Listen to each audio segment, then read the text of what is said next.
और राम भक्ति काव्यधारा में हम तुलसी की रचनाएं देख रहे थे। ठीक है, गोस्वामी तुलसीदास जी की रचनाएं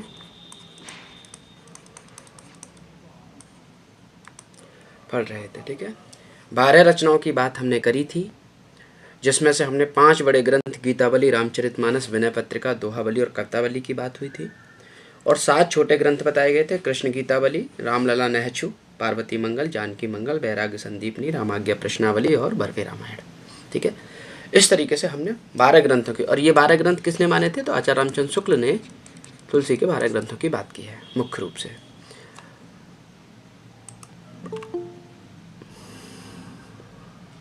ठीक है, तो कल हम विनय पत्रिका के बारे में बात कर चुके थे, गीतावली के बारे में बात कर चुके थे, और हमने कल जो है पार्वती मंगल की भी बात कर ली थी, और बर्वे रामायण की बात कर ली थी ना। उस तरीके से लगभग हमने 7 रचनाओं की विस्तार से बात करी थी। आज जो हम बात करेंगे, कुछ रचनाएं और रह गई थी, उनकी बात करके फिर आगे बढ़ेंगे। तो 8वीं रचना के तौर पे आप जानकी मंगल।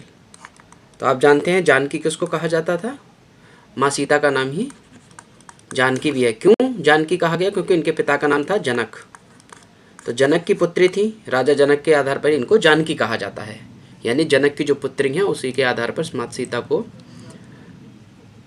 जानकी कहा जाता था। जानकी मंगल 1582 ईस्वी में ये रचना लिखी गई। बहुत ये जो है बहुत महत्वपूर्ण रचना भी हो जाती है, खासकर नेट के एग्ज़ाम में, या फिर अब नेट के एग्ज़ाम में जाएँ, हायर में जाएँ, उस तरीके के जब भी एग्ज़ाम देते हैं तो वहाँ सभी रचनाओं की बात होती है, तो जानकी मंगल से भी अक्सर प्रश्न पूछ लिए जाते हैं। ठीक है, तो जानकी मंगल 1582 की रचना। भाषा की बात करेंगे, आप किस भाषा में है? तो ये अवधी भाषा में लिखी गई है। ठीक है, देखिए ये जो रचना है जानकी मंगल, ये तुलसीदास ने, और हम पहले भी बात कर चुके हैं इस चीज़ के बारे में, कि लगभग 216 छंद इस रचना में दिखाई देंगे आपको। टोटल कितने? 216 छंद, और एक नए प्रकार के छंद जिसे मंगल छंद कहते हैं आप लोग, या इसी को अरुण भी कहा जाता है।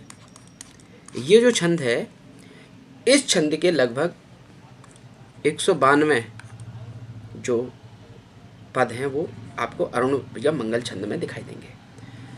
इसके अलावा 24 जो हैं हरिगीतिका के। देखिए आप इनको याद रखने की कोई ज़रूरत नहीं है बिल्कुल भी, है ना। टीजीटी के एग्ज़ाम में, पीजीटी में ये नहीं पूछा जाएगा। हम बात क्यों कर रहे हैं? इसलिए कर रहे हैं क्योंकि तुलसीदास हमारे सिलेबस में लगे हुए हैं।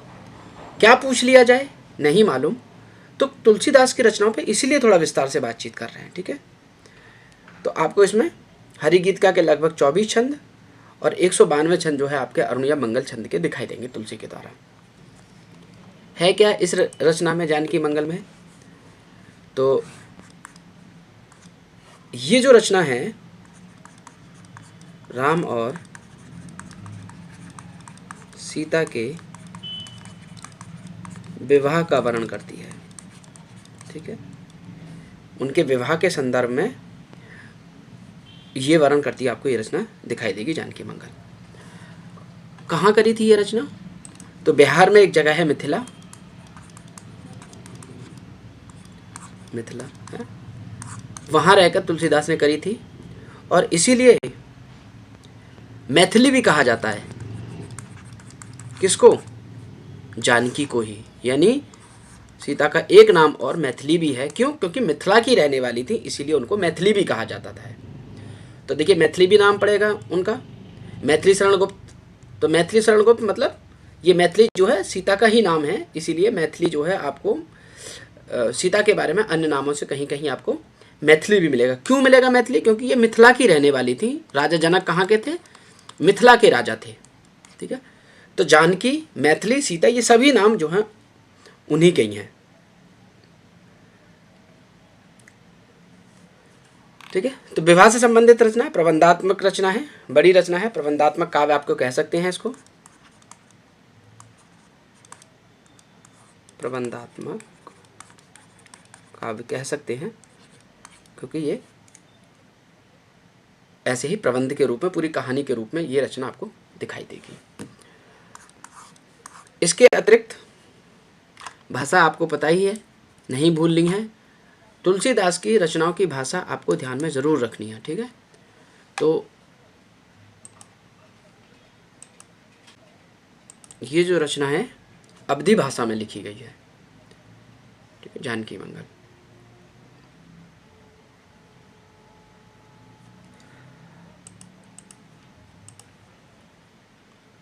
अब बात करते हैं हम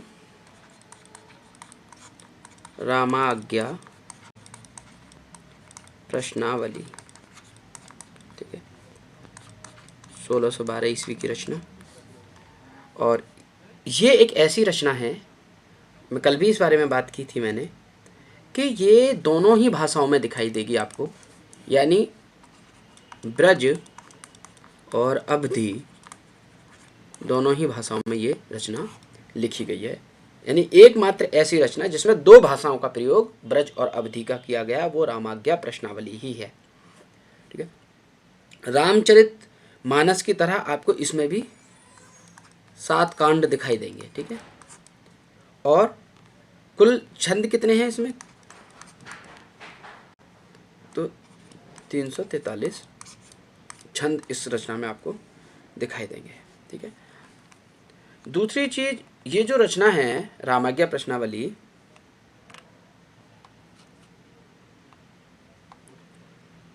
इसकी एक खासियत और दिखाई देगी आपको, जो तुलसीदास ने कोशिश करी है इस कविता में, यानी इस पुस्तक में रामाज्ञा प्रश्नावली में।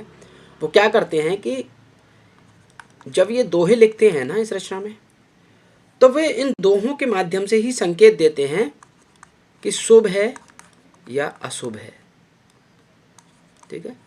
शुभ अशुभ का संकेत आपको दोहों के माध्यम से, यानी प्रत्येक दोहे में शुभ अशुभ का संकेत आपको दिखाई देगा, इस तरीके की।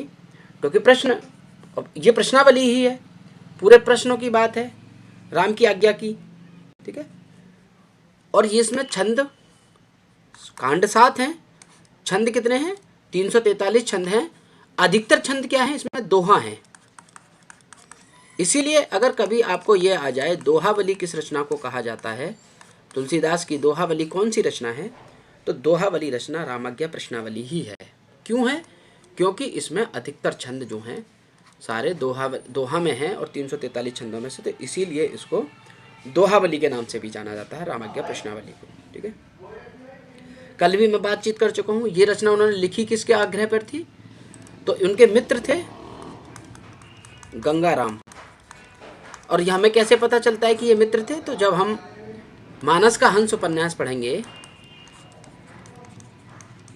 जो रांगे राघव ने, अमृतलाल नागर ने लिखा है, सॉरी, अमृतलाल नागर, ठीक है, इनका उपन्यास है मानस का हंस। इसके माध्यम से पता चलता है कि गंगाराम तुलसी के एक मित्र थे, पंडित गंगाराम ज्योतिषी थे, उन्हीं के आग्रह पर इन्होंने दोहावली यानी रामाज्ञा प्रश्नावली की रचना की थी। कल ये भी बात की थी कि इस रचना पर सबसे ज़्यादा प्रभाव आपको वाल्मीकि, है ना, वाल्मीकि में की ऐसे ही बनता है, छोटी की मात्रा लग के बड़ी की मात्रा नहीं चढ़ाई जाती, ठीक है, वाल्मीकि। तो वाल्मीकि की जो रामायण है, इसका प्रभाव आपको इस रचना पे काफ़ी दिखाई देगा, रामाज्ञा प्रश्नावली या दोहावली पे, ठीक है। तो आप इसको भी ध्यान में रखेंगे। और रामविलास शर्मा,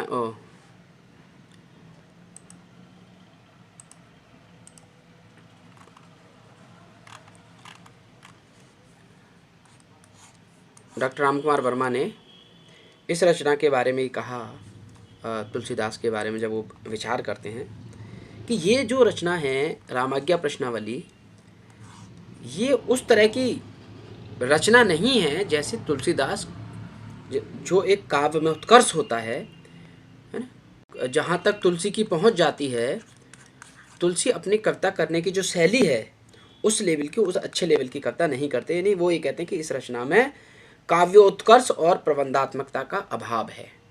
ठीक है, अभाव होने के कारण। और वो ये भी कहते हैं कि ये जो रामाज्ञा प्रश्नावली जो पुस्तक है, ये कौन कह रहे हैं? राम कुमार वर्मा। ठीक है, उनका विचार है। विचार याद नहीं रखना, बस इतना, अगर इतना ध्यान रखेंगे कि इसके बारे में वो क्या कहते हैं तो इससे एक अनुमान लगेगा कि ये रचना कैसी है। ठीक है, तो कहते हैं कि प्रबंधात्मकता का अभाव है। 7 कांड वेशक है, 343 छंदों के अंतर्गत ये लिखी है, जिसमें दोहों की प्रधानता है, दोहाबली इसीलिए कहा जा रहा है। इस सब के बावजूद ये जो रचना है रामाज्ञा प्रश्नावली, इसमें प्रबंधात्मकता का अभाव है। यानी प्रबंध काव्य की तरह जैसे एक सफल काव्य होना चाहिए प्रबंध का, वो सफलता आपको यहाँ नहीं दिखाई देगी। ठीक है, और भाषा के तौर पे कहते हैं कि अवधि और ब्रज तो है ही, इसमें अरबी भाषा का भी प्रभाव आपको दिखाई देगा।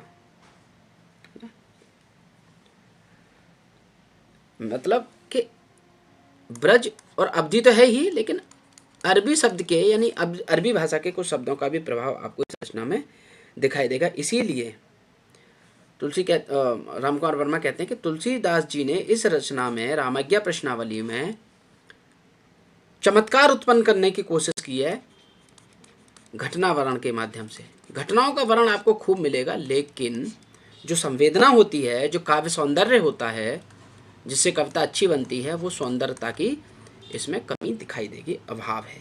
ठीक है, और वो कहते भी हैं कि इसीलिए रस का उद्रेक नहीं हो पाता। ऐसी रचना नहीं है कि जिससे रस आए, आनंद आए, रस पूरी तरीके से आ जाए, हमें ऐसा दिखाई नहीं देता है ना, कि इसमें जो है उद्देश्य का रसोद्रेक न होकर शुभ अशुभ या असकुन सकुन, इसी बात में पूरी कविता फंसी रहती है। शुभ अशुभ है ना, सकुन असकुन, ये ही पूरी चीज़ यहाँ दिखाई देगी इस रचना में। तो कहने के तौर पे हम सीधा ये कह सकते हैं कि ये रचना रामाज्ञा प्रश्नावली तुलसीदास की जो काव्य प्रतिष्ठा है, जितनी उनमें काव्य क्षमता है, उसके आधार पर ये रचना आपको नहीं दिखाई देगी। क्योंकि कबीर की तुलसी की रचना तो बहुत अच्छी है। जब भी वो रामचरितमानस लिखेंगे तो देखिए किस उत्कृष्ट, कितनी ऊंची कविता उन्होंने की है, वैसी कविता आपको रामाज्ञा प्रश्नावली में नहीं दिखाई देगी। ठीक है, इतना ही आपको इसको ध्यान में रखना है। ठीक है, इसके अलावा एक और रचना है,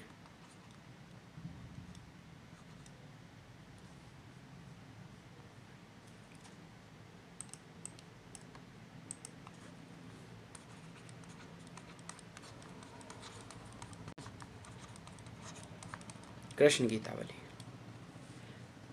और कृष्ण गीतावली के बारे में बात हम कर चुके हैं, पहले भी बात की है, कल भी। थोड़ा सा और देखते हैं। 1571 ईस्वी की रचना किस भाषा में है? तो ये आपको ब्रज भाषा में मिलेगी। ठीक है, मात्र छंद कितने हैं इस रचना में? ज़्यादा नहीं, छोटी सी रचना है, 61 छंदों की रचना है। कहाँ रह के लिखी तुलसीदास ने? तो ये जब ये चित्रकूट रहे जाके, तब वहाँ रचना करी। आप ये देखेंगे कि वो सारी जगह जहाँ जो भगवान राम से जुड़ी हैं या माँ सीता से जुड़ी हैं, जब जब वो वहाँ गए हैं, चित्रकूट भी गए थे है ना, मिथिला गए थे, अयोध्या गए थे, तो वो सारी जो है पंचवटी, वो सारी जगह जा जाके तुलसीदास कविता करेंगे। और उस जगह को देखा उन्होंने जाके बाकायदा कि राम यहाँ तक गए थे, तो चित्रकूट गए, चित्रकूट में ही जाके पहली रचना, पहली तो नहीं है, पहली तो गीतावली है, तो कृष्ण गीतावली की रचना ये करते हैं 1571 में। वो अलग बात है कि 1571 में ही इनकी पहली रचना गीतावली आई थी, वो ब्रज भाषा में आई थी, और कृष्ण गीतावली जो है आपकी ये भी ब्रज भाषा में है। ठीक है, तो दोनों रचना एक ही समय की है। पहली रचनाओं में गीतावली आएगी, कृष्ण गीतावली नहीं आएगी। ठीक है, इससे संबंधित एक प्रश्न आ जाता है अक्सर एग्जाम में, वो ये है कि कृष्ण गीतावली क्यों लिखी तुलसीदास ने? क्यों लिखी? इसलिए लिखी कि सूरदास जी का आग्रह था। उन्होंने कहा था कि आप सिर्फ राम पे ही कविता करते हैं या राम को ही पसंद करते हैं, तो विष्णु के अवतार तो कृष्ण भी हैं। और आप देखेंगे कृष्ण परंपरा में जो कृष्ण काव्य धारा है उसमें सूरदास प्रमुख कवि हैं। तो सूरदास के आग्रह पर, उनके कहने पर तुलसीदास ने कृष्ण गीतावली की रचना की है। ठीक है, इस बात को आप थोड़ा सा ध्यान में रखेंगे। और एक और परंपरा जो दिखाई देगी आपको, जो बहुत महत्वपूर्ण है। देखिए, भ्रमर गीत, ये कहाँ दिखाई देता है आपको, भ्रमर गीत की परंपरा? तो भ्रमर गीत आपको सूरदास की रचना है, सूरदास के यहाँ दिखाई देगा। लेकिन अगर कभी एग्जाम में ये पूछे कि बताइए तुलसीदास ने किस कविता में, इस अपनी किस रचना में भ्रमर गीत परंपरा का निर्वाहन किया है, यानी उसको फॉलो करने की कोशिश की है, निर्वाह किया है किसका, भ्रमर गीत परंपरा का, तो वो रचना आपकी कृष्ण गीतावली ही है, जो सूर के कहने पर उन्होंने लिखी थी। तो तुलसीदास के यहाँ पर एक ही मात्र ऐसी रचना है जो कृष्ण से संबंधित है। दूसरा, इस रचना में आपको भ्रमर गीत परंपरा का भी निर्वाह होता हुआ दिखाई देगा। और इस रचना में, जो कृष्ण गीतावली रचना है, इसमें आपको मंगलाचरण जो है, यानी जो मंगल कामना करता है कवि, वो मंगल कामना आपको इस रचना में नहीं दिखाई देगी। ठीक है, तो अगर ये सब पूछ लिया जाए कभी कि बताइए तुलसीदास ने किस रचना में मंगलाचरण का अभाव है या मंगलाचरण नहीं किया है, तो ये वो रचना है कृष्ण गीतावली, जिसमें आपको मंगलाचरण नहीं दिखाई देगा। ठीक है, इसीलिए क्यों, क्योंकि ये कृष्ण परंपरा से संबंधित उन्होंने काव्य करने की कोशिश की है। और इसी रचना में, कृष्ण गीतावली में, कुछ छंद या कुछ पद कह लीजिए आप, आपको सूरदास के भी मिल जाएंगे। सूरदास की कुछ पंक्तियां, कुछ छंद आपको इस रचना में मिल जाते हैं। ठीक है,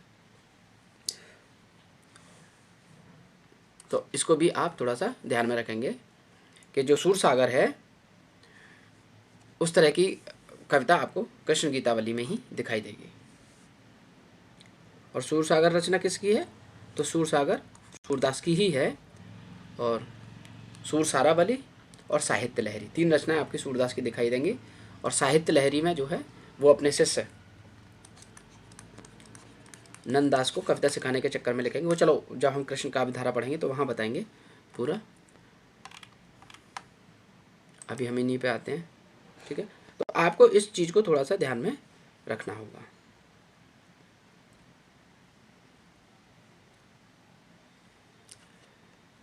देखिए, अगर हम बात करें, अगर एग्ज़ाम में ये भी कभी कभी पूछ लिया जाता है कि बताइए तुलसीदास की 4 रचनाएं आपको दी होंगी, और उसमें से पूछा जाएगा कि बताइए इसमें प्रबंधात्मक रचना नहीं है। ठीक है, ऐसे पूछ लेगा। देखिए, पहले आप ये देख लीजिए कि तुलसी ने कौन कौन सी रचनाएं प्रबंधात्मक रूप में लिखी हैं। तो पहली रचना तो आपको मिलेगी रामचरितमानस।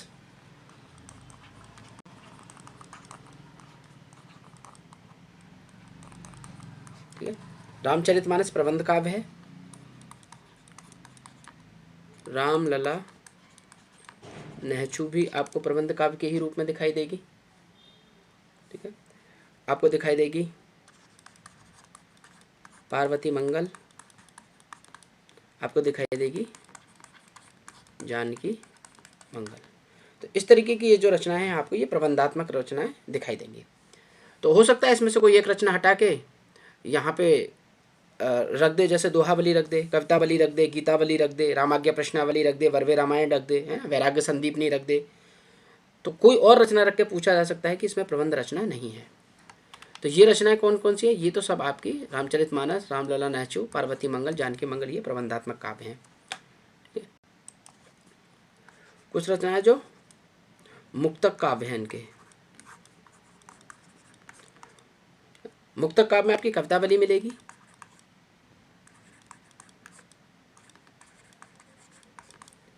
दोहावली मिलेगी, इसके अतिरिक्त आपको गीतावली मिलेगी, रामाज्ञा प्रश्नावली मिलेगी। ठीक है, बर्वे रामायण मिलेगी।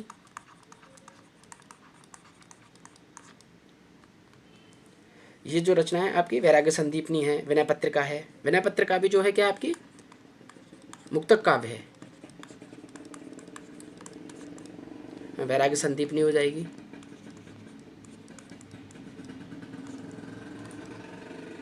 तो ये जो रचना है ये आपके मुक्तक काव्य में आएंगी।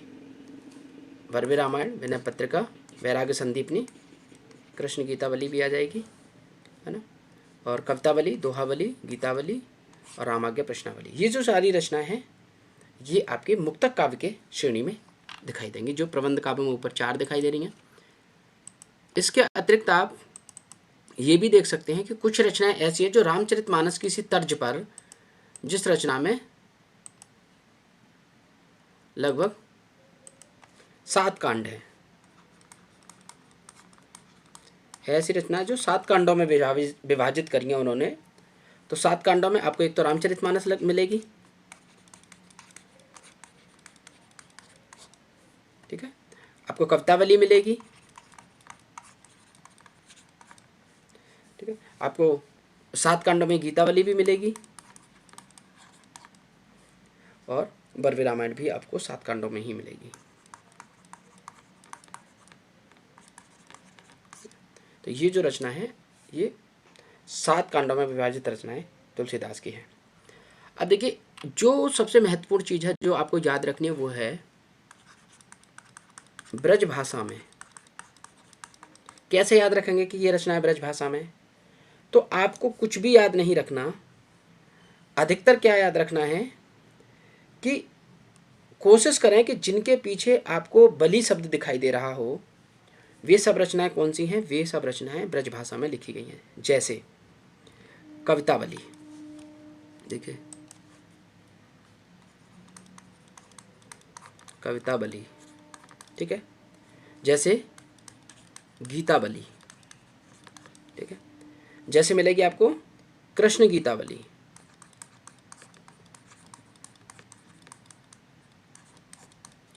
ना, मिलेगी दोहावली।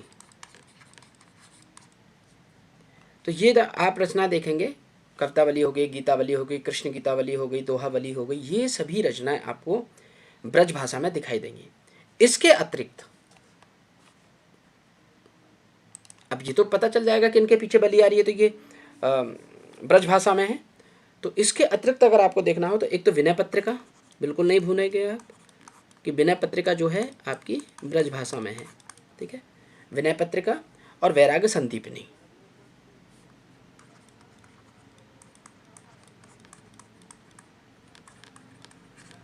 ठीक है, वैराग्य संदीपनी जो है आपकी ये रचनाएं ब्रज भाषा में मिलेंगी। तो अब आपके लिए इजी हो जाएगा, इसको पकड़ेंगे तो ब्रज मिलेगा। विनय पत्रिका तो सबको याद ही रहती है अक्सर क्योंकि ये तो ब्रज भाषा में मुख्य रचना है उनकी। और वैराग्य संदीपनी और एक रचना बचेगी, आप इसको भी ब्रज भाषा के ही संदर्भ में लेंगे, ठीक है। तो ये आपको तो विनय पत्र जी सर 7 कांड वाले रचना तुलसीदास के सर में भूल गई, क्या क्या था? रामचरितमानस, कवितावली, गीतावली और भरवे रामायण, ठीक है। यह है रामचरितमानस, कवितावली, गीतावली और भरवे रामायण, ठीक है। उसको कांड को एक बार को ना भी याद रखें तो कोई दिक्कत नहीं है, लेकिन भाषाओं के क्षेत्र में आपको जरूर याद रखनी है कि कौन कौन सी भाषाएं ब्रज भाषा में उनकी रचनाएं हैं और अवधी भाषा में कौन कौन सी रचनाएं हैं, ठीक है। जब ब्रज की रचनाएं क्लियर हो जाएंगी आपकी ब्रज भाषा में बलि, विनय पत्रिका और वैराग्य संदीपनी, जब ये रचनाएं क्लियर हो जाएंगी तो फिर आपको जो बची रचनाएं हैं वो वैसे ही याद आ जाएंगी कि ये सब अवधि में है। जैसे रामचरितमानस, ठीक है, तो ये किस भाषा में है? तो ये रामचरितमानस आपकी अवधी भाषा में है। रामलला नहचू, ये भी जो रचना है आपकी अवधि में है, ठीक है। भरवे रामायण, ये भी रचना आपकी किस में है? अवधि में है। और बाकी 2 मंगल बचेंगे, पार्वती मंगल और जानकी मंगल, ठीक है। तो इन रचनाओं के आधार पर आप ये याद रखेंगे कि ये अवधि भाषा में लिखी गई है। तो देखो रामचरितमानस तो आप भूलेंगे ही नहीं, मंगल भी आपको याद रह जाएंगे कि मंगल अवधि के हैं दोनों, पार्वती मंगल, जानकी मंगल, रामलला नहचू और भरवे रामायण। तो ये रचनाएं आपकी जो है उसमें दिखाई देंगी अवधि में। और एक रचना जो दोनों का मिक्स रूप है जिसमें ब्रज भी है और अवधि है वो रामाज्ञा प्रश्नावली है, वो मैं बता चुका हूँ आपको, ठीक है। तो इन चीज़ों को आपको थोड़ा सा ध्यान में रखना होगा।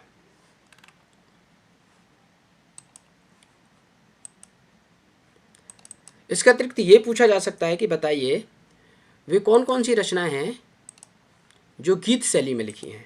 ठीक है, यानी गीत काव्य की श्रेणी में रचनाएं आएंगी।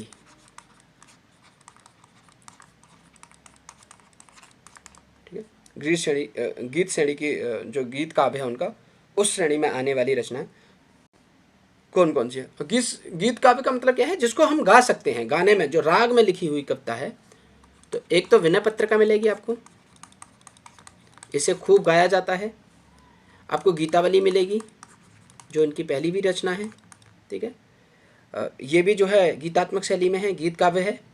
और एक कृष्ण गीतावली। ठीक है, तो देखो गीता दोनों आ गई, गीता कृष्ण गीतावली और गीतावली और विनय पत्रिका, ये आपकी गीत काव्य की श्रेणी में आती हैं। इसमें गीत का रूप ज़्यादा दिखाई देगा। दूसरा ये पूछा जा सकता है कि बताइए वो कौन सी रचना है जिसमें तुलसी के जीवन का तुलसीदास जी का निजी जीवन है ना, उनका जीवन कैसा था, उसका निजी जीवन के दुख क्या थे, ये सारी जानकारी आपको तुलसीदास के निजी जीवन की जानकारी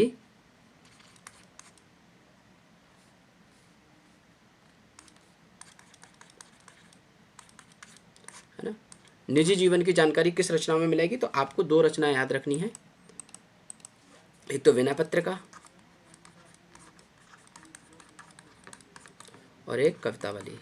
अंतिम रचना है इनकी कवितावली, बहुत महत्वपूर्ण रचना है। इसी का एक पार्ट है हनुमान बाहुक, और हनुमान बाहुक में अपने हाथ में बाजू में जो दर्द था, उस दर्द की पीड़ा, उस पीड़ा को हनुमान बाहुक में लिखा है। और हनुमान बाहुक जो है गीतावली का ही पार्ट है, कवितावली का ही पार्ट है, इसी का एक हिस्सा है। ठीक है, तो ये दो पुस्तक ऐसी हैं तुलसीदास के जिसमें आपको उनके निजी जीवन की जानकारी मिलेगी, विनय पत्रिका और कवितावली में। ठीक है, आप इसको बिल्कुल नहीं भूलेंगे।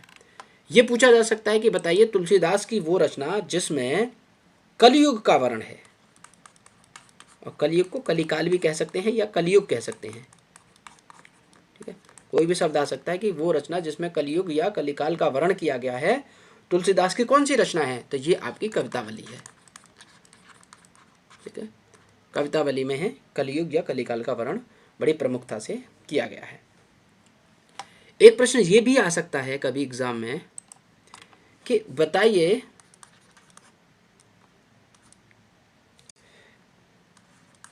विशिष्टाद्वैत है ना, सिद्धांत है विशिष्टाद्वैत, कि विशिष्टाद्वैतवाद का प्रभाव तुलसी की किस रचना पे सबसे अधिक है ना। विशिष्टाद्वैतवाद, ये जो दर्शन है, ये जो फिलॉसफी है, इसका सबसे ज़्यादा प्रभाव तुलसीदास की किस रचना पे है। तो आपको याद रखना है, ये है विनय पत्रिका। ठीक है, तो विनय पत्रिका में आपको विशिष्टाद्वैतवाद का सर्वाधिक प्रभाव इसी रचना में दिखाई देगा। दूसरा ये पूछा जा सकता है कि बताइए तुलसीदास की वो कौन सी रचना है जिसमें महामारियों के बारे में है ना, बीमारियों के बारे में है ना, महामारी जितनी भी आई हैं, जो प्लेग हैं, जो बीमारियां आती हैं, इसकी जानकारी या इसका उल्लेख उन्होंने किस रचना में किया है। तो महामारियों का जानकारी या बीमारियों का पूरा कहाँ मिलेगा आपको, कलयुग वाली रचना में ही मिलेगा, यानी कलिकाल का जिसमें वर्णन किया, तो मतलब कवितावली में ये भी आपको देखने को मिलेगा। इसीलिए बड़ी महत्वपूर्ण रचना हो जाती है कवितावली। ठीक है, या फिर ये पूछा जा सकता है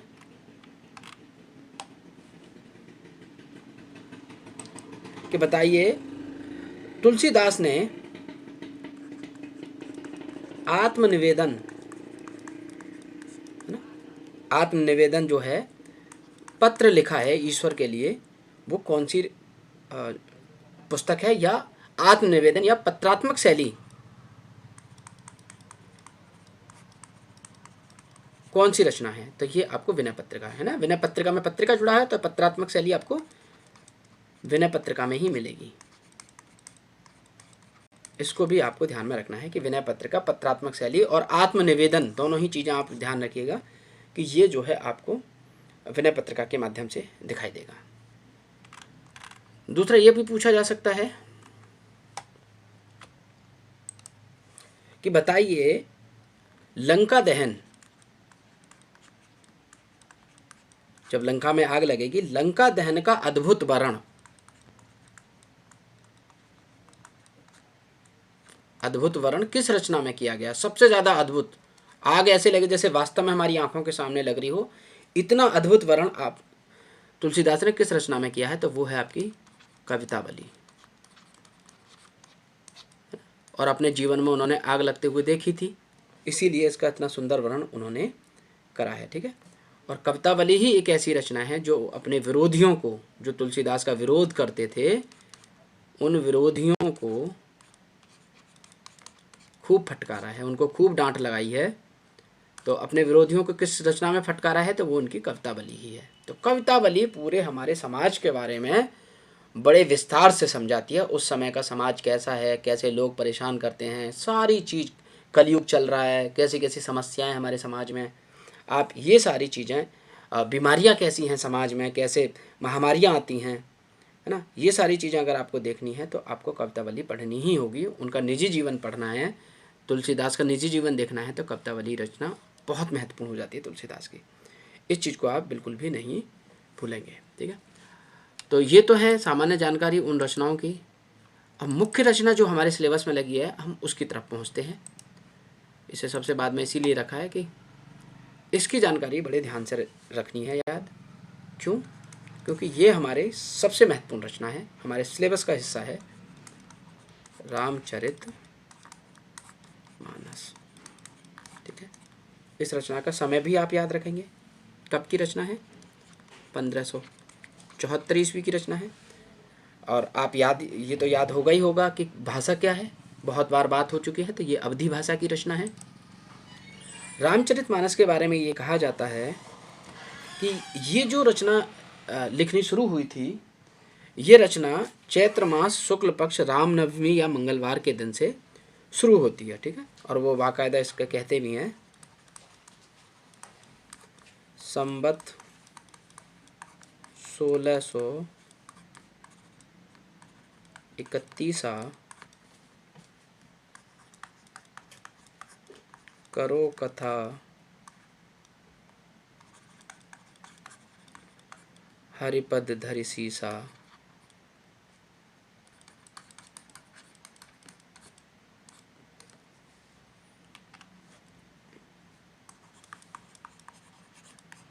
नौमी मोमवाद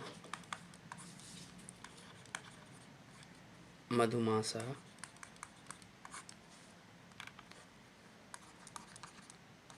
अबधपुरी यह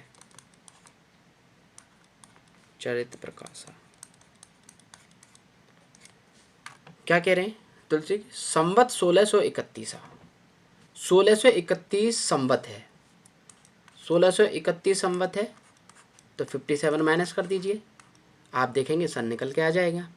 ये संवत 1631 करो कथा हरिपद धरि सीसा, कि मैं ये कथा करना शुरू कर रहा हूँ, और कैसे? हरिपद यानी ईश्वर के पैरों पर अपने शीश को धरकर, अपने सर को धरकर, यानी हर ईश्वर के ही जो है चरण में मैं अपनी ये पूरी कविता यानी ये रचना शुरू कर रहा हूँ। नौमी मोमवाद मधुमासा, तो ये है क्या कि चैत्र मास का जो है शुक्ल पक्ष है, यानी रामनवमी है, और मधुमास का वक्त है। मधुमास क्या है? वो आपका चैत्र मास ही दिखाई देगा। अवधपुरी यह है चरित प्रकाशा, और कहाँ से ये चरित प्रकाशित हो रहा है? अवधपुरी की, यानी अयोध्या की पूरी जानकारी आपको इस रचना के अंतर्गत दिखाई देगी कि ये प्रकाश पूरा अयोध्या का है। ठीक है, आगे तुलसीदास इस रचना को देखिए, ये रचना समय कितना लगा इस रचना को लिखने में? रामचरितमानस को पूछा गया एग्जाम में कई बार कि बताइए इस रचना को लिखने में कितना समय लगा, कितने समय में ये रचना लिखी गई? तो 2 वर्ष 7 माह और 26 दिन। ठीक है, ये समय लगा रामचरितमानस को लिखने में। 2 साल लगे, 7 महीने लगे और 26 दिन लगे इस रचना को पूरा करने में, रामचरितमानस को। ठीक है। और बात यह भी है कि रामचरितमानस को किस रचना के आधार पर लिखा तुलसीदास ने।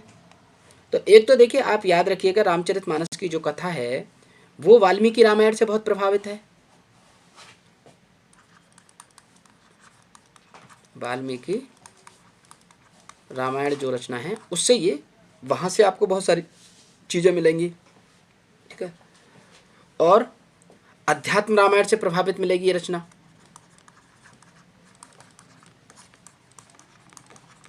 ठीक है। तो अध्यात्म रामायण और वाल्मीकि रामायण, इन रचनाओं का प्रभाव आपको इस रचना में दिखाई देगा। ठीक है। और यहीं से कहानी भी मिलती है राम की पूरी।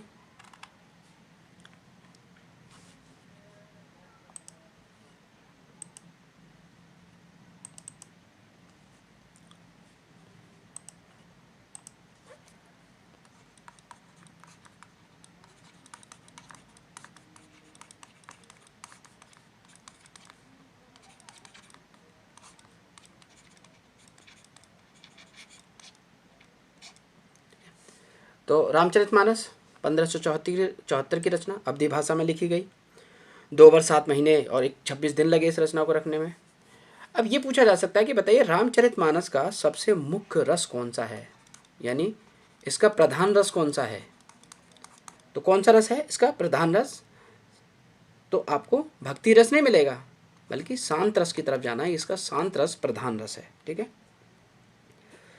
बात इसमें ये पूछा जा सकता है कि बताइए ये कौन सी शैली में है। तो कड़वक शैली में। क्या मतलब कड़वक शैली का? 8 चौपाई, ठीक है, प्लस 1 दोहा। मतलब क्या है कि 8 चौपाइयों के बाद 1 दोहा आ जाएगा। यही शैली है, इसी को कड़वक शैली कहा गया है। 8 चौपाइयों के बाद 1 दोहा का प्रयोग, इसी को धत्ता देना कहते हैं। 8 चौपाइयों के बाद 1 धत्ता दिया, यानी 1 दोहा दिया, इसी को कड़वक शैली कहा जाता है। और ये कड़वक शैली आपको वहाँ भी मिलेगी, सूफी कवियों में, जायसी के यहाँ भी। ठीक है। तो इस चीज़ को आपको ध्यान में रखना है।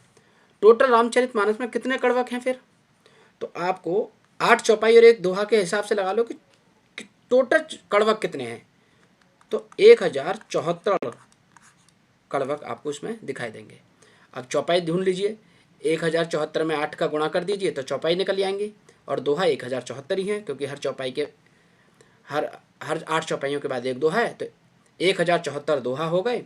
और 8 गुना कर लीजिए तो 1000 का 8 नहीं, 8000 से भी ज़्यादा इसमें आपको चौपाइयाँ दिखाई देंगी। तो 1074 कड़वक इस रचना के अंतर्गत आप देख सकते हैं। ये पूछा जा सकता है कि बताइए, सबसे पहले रामचरितमानस में किसकी वंदना की गई है? सबसे पहले किसकी स्तुति की गई है, किसकी वंदना की गई है, यानी पहले सबसे पहले आने वाले देवता कौन है? तो इस रचना में, रामचरितमानस में, सबसे पहले आएंगी देवी। देवता नहीं आएंगे। और वो देवी कौन है? माँ सरस्वती हैं, विद्या की। तो सरस्वती की सबसे पहले स्तुति की गई है। सरस्वती आपको सबसे पहले दिखाई देंगे। इसके बाद फिर कौन दिखाई देंगे? तो इसके बाद देव दिखाई देंगे। तो देवता कौन है? गणेश की। ठीक है। भगवान गणेश आपको इसमें दूसरे नंबर पर दिखाई देंगे। तो गणेश की वंदना की गई, पहले सबसे पहले सरस्वती की वंदना है और उसके बाद गणेश की वंदना है। ठीक है। तो ये आप इसमें ध्यान रख सकते हैं। ये पूछा जा सकता है, और अगर विस्तार से पूछेगा तो बताइए, रामचरितमानस में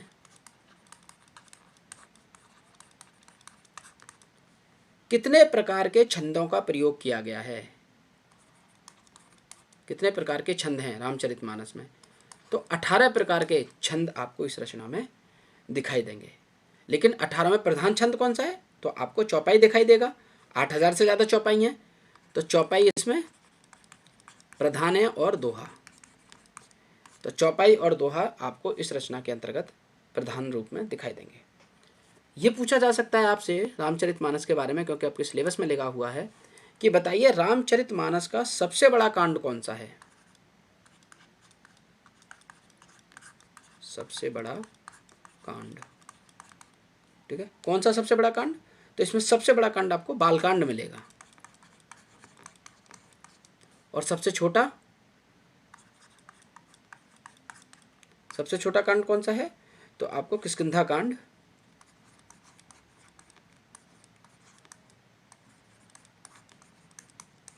इसमें सबसे छोटा कांड है किष्किंधा कांड। ठीक है, ये पूछा जा सकता है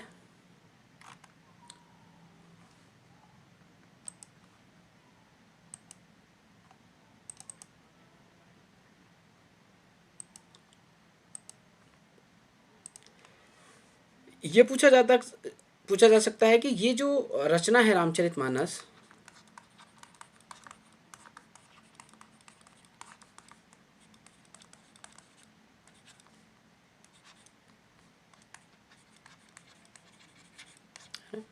ये जो रचना है रामचरितमानस, इसमें इसका सबसे सुंदर कांड कौन सा है, यानी इसका हृदय जिसे कह सकते हैं कि इसका हार्ट है, हृदय है, हृदय स्थल कौन सा है जो रामचरितमानस का है? तो देखिए, सबसे महत्वपूर्ण और जो सबसे हृदय जो माना जाता है, सबसे सुंदर जो माना जाता है, वो अयोध्या माना जाता है, अयोध्या कांड। ठीक है, और ये कहा गया कि सबसे महत्वपूर्ण जो धार्मिक दृष्टि से, धार्मिक दृष्टि से सबसे महत्वपूर्ण कौन है? तो सुंदरकांड है। सुंदरकांड का आप देखेंगे हिंदू परिवारों में, घरों में सुंदरकांड का ही पाठ सबसे ज़्यादा होता है। तो धार्मिक दृष्टि से सबसे महत्वपूर्ण कांड सुंदरकांड है, और रामचरितमानस का हृदय है, दिल है, तो वो अयोध्या कांड है ना। सबसे बड़ा कांड जो है उसका बालकांड है, और सबसे छोटा किष्किंधा कांड है।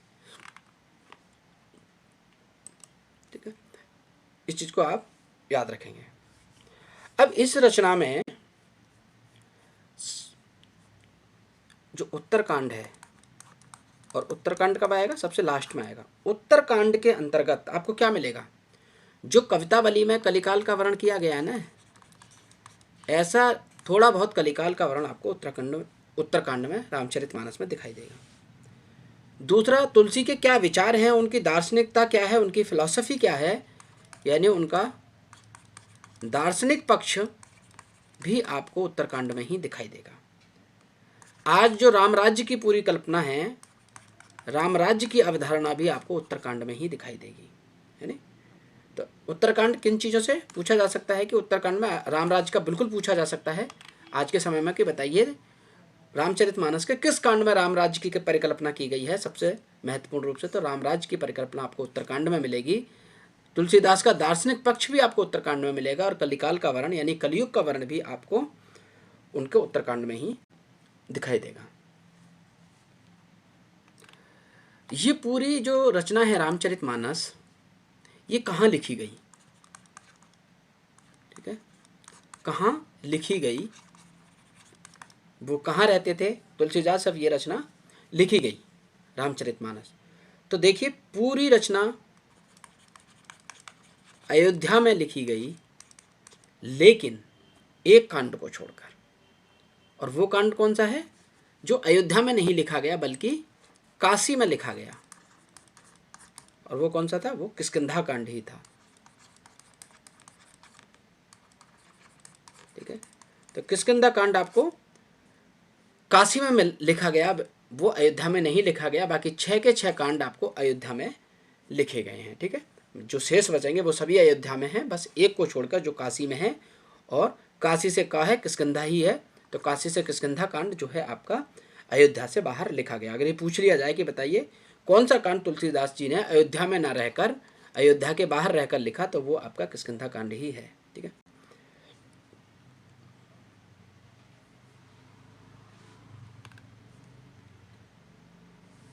और ये कहा जाता है कि जब इन्होंने रामचरितमानस लिख ली तो किसे सुनाई सबसे पहले? तो ये रसखान को सुनाई थी। ठीक है, रसखान थे जिनको इन्होंने सबसे पहले इस रचना को सुनाया है। इस चीज़ को आप थोड़ा सा ध्यान में रख सकते हैं, है ना। ये पहली बार किसे सुनाई? तो ये रसखान को उन्होंने सुनाई थी।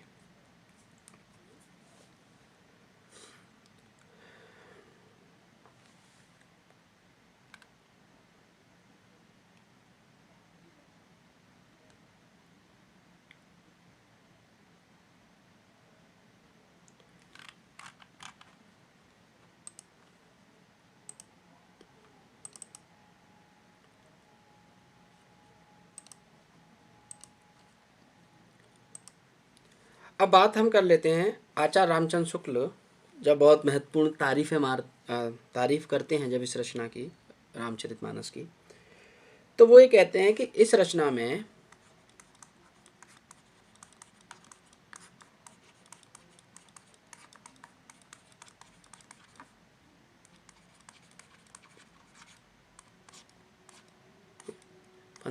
ईस्वी अवधि बता। रामचरितमानस में इसके मार्मिक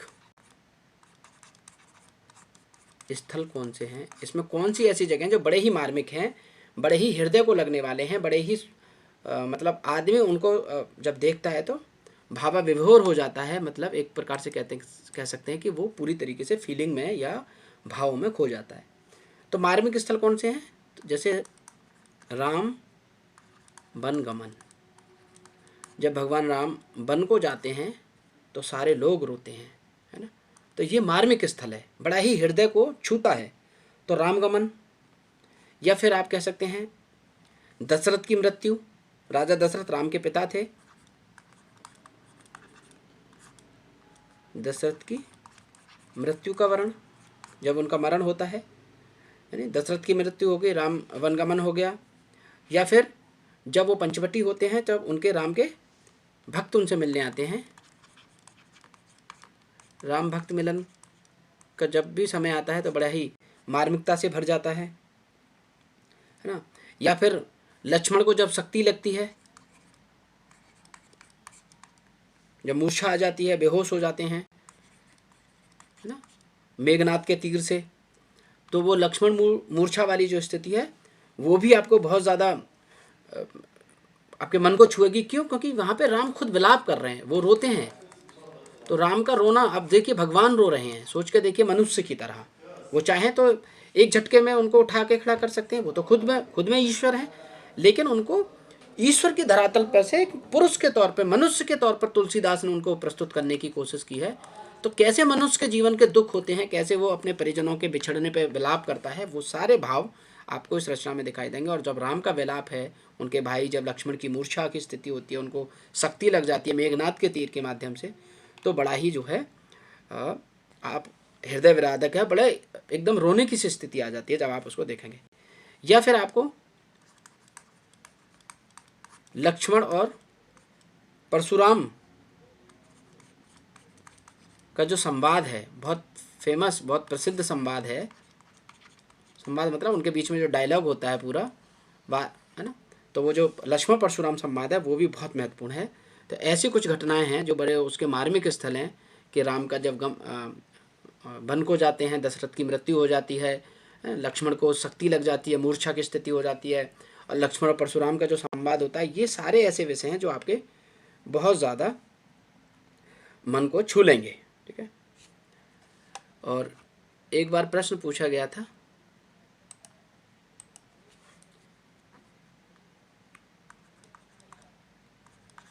उत्तरी भारत की बाइबिल किसको कहा गया? तो रामचरितमानस को कहा गया उत्तर भारत की बाइबिल। किसने कहा ये कि रामचरितमानस उत्तर भारत की बाइबिल है? तो ये कहा था जॉर्ज ग्रियर्सन ने। ठीक है, जॉर्ज ग्रियर्सन का ये कथन था। और हम बात कर चुके हैं कि जॉर्ज ग्रियर्सन ने तुलसी पे बड़ा काम किया था। लगभग उनके 12 निबंध तुलसी के संदर्भ में आपको दिखाई देंगे। ठीक है,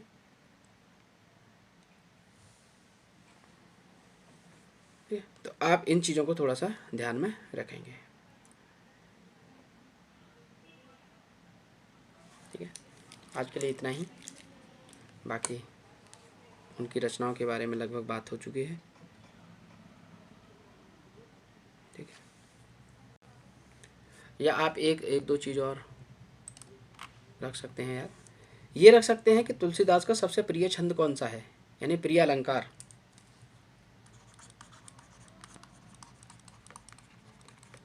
तुलसीदास जी का किस अलंकार का वो बहुत अत्यधिक प्रयोग करेंगे? तो सांग रूपक,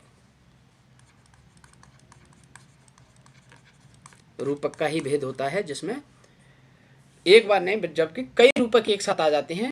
रूपकों की जब झड़ी सी लग जाती है तो वो सांग रूपक कहलाता है। ठीक है, तो तुलसीदास का सबसे प्रिय अलंकार सांगरूपक है। उसके अलावा उत्प्रेक्षा अनुप्रास, है ना, अलंकारों का भी वो सुंदर वर्णन तो करते ही हैं, लेकिन सांगरूपक को बहुत पसंद करते हैं वो, है ना।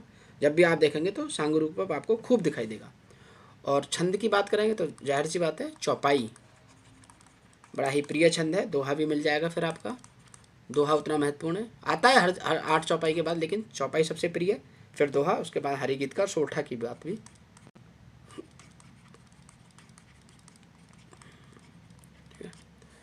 तो अलंकारों में तो सांगरूपक, इसके अलावा उत्प्रेक्षा और अनुप्रास भी उनको प्रिय है, लेकिन सबसे ज़्यादा प्रिय सांगरूपक, और छंदों में सबसे ज़्यादा प्रिय चौपाई, और चौपाई के बाद दोहा, हरिगीत का, सोरठा भी छंदों की वो बात करते हैं, लेकिन मुख्य रूप से सबसे प्रिय तो यही है सांगरूपक और चौपाई। आज के लिए इतना ही।